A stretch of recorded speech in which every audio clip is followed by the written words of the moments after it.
লোভনীয়, সুস্বাদু এবং মজাদার, খুবই ইউনিক একটা পান্তা তো তৈরি করে নিলাম। এবার তো খেয়ে রিভিউ দিতে হয় কতটা সুস্বাদু হয়েছে।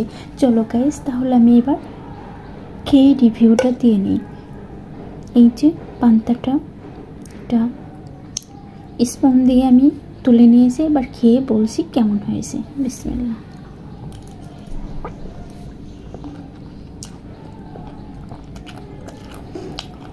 খুবই ইউনিক, সুস্বাদু এবং মজাদার, এক কথা অমৃত একটা খাবার। আমি বলবো এরকম পান্তা আপনারা ঝটপটে তৈরি করে নিতে পারবেন আমার রেসিপি দেখে।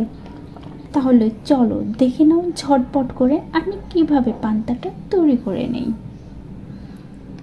এখানে আমি সবগুলো উপকরণ নিয়ে নিয়েছি, এখন নিয়ে নেব পান্তা ভাত। এই তো এখানে নিয়ে নিচ্ছি পান্তা ভাত। আর এই পান্তা ভাতটা কিন্তু আমি আগের দিন রান্না করে পানি দিয়ে ভিজিয়ে রেখেছিলাম।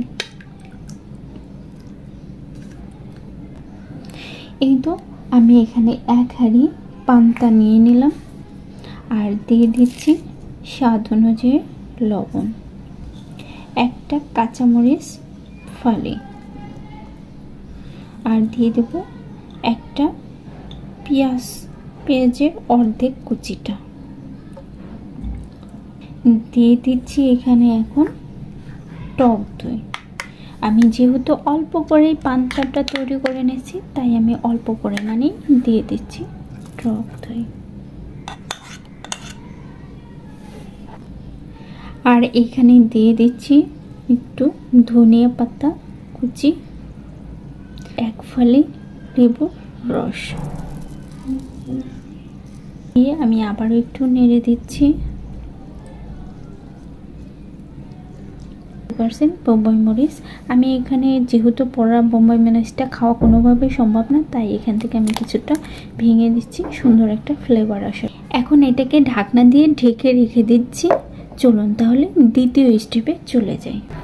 চুলায় ফ্রাই প্যান বসিয়ে তেল গরম হয়ে আসলেই দিয়ে দিচ্ছি 2টা শুকনো মরিচ এবং একটা কাঁচা মরিচ এবং একটা কাঁচা পেঁয়াজ কুচি। দই পান্তার সবচেয়ে ইম্পর্টেন্ট পার্টটাই হলো এইটা।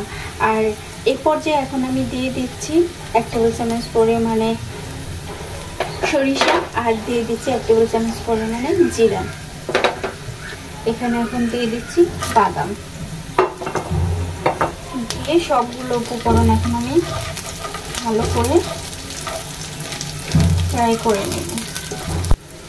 সবগুলো উপকরণ কিন্তু সুন্দরভাবে ভাজা হয়ে গেছে। এখন চলে যাই পান্তার কাছে।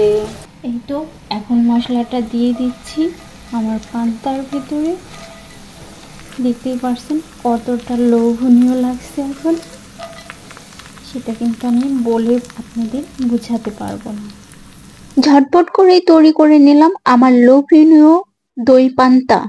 আর এই দই পান্তাটা আগে কে কে খেয়েছেন সেটা অবশ্যই জানাবেন। আর যারা এখনো পর্যন্ত খাননি অবশ্যই বাসায় তৈরি করে নেবেন আমার রেসিপি ফলো করে। আর গাইস, সত্যি একটা কথা বলবো, আর সেটা হলো আমি কিন্তু আজ এটা প্রথম তৈরি করে নিচ্ছি আর খেয়ে রিভিউ দিয়ে দিয়েছি কতটা লোভনীয় ছিল। আল্লাহ হাফেজ।